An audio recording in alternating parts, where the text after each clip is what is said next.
नमस्कार दोस्तों, स्वागत है फिर से एक नए वीडियो के साथ। देखिए मैं यहाँ पे कोरल ओपन कर रहा हूँ और यहाँ पे देखो ये फाइल के अंदर मेरे बहुत सारे डिज़ाइन बना के रखा हूँ मैंने।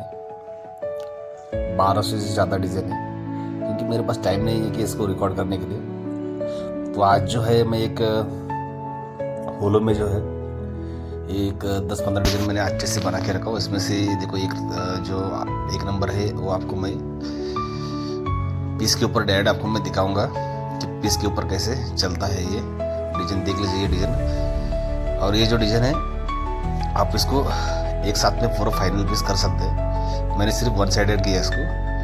अगर आपके पास क्वांटिटी अगर ज़्यादा रहे वी शेप में तो आप इसको दोनों साइड से ला के काम कर सकते हैं। और ये दूसरी बात बोलूँ तो ये फ्लैट में भी काम करेगा, हाफ राउंड में तो ये चलेगा नहीं डिज़ाइन, क्योंकि फ्लैट के ऊपर और वी शेप के ऊपर बहुत अच्छा डिज़ाइन आएगा ये। चलिए शुरू करते हैं इस मशीन के ऊपर।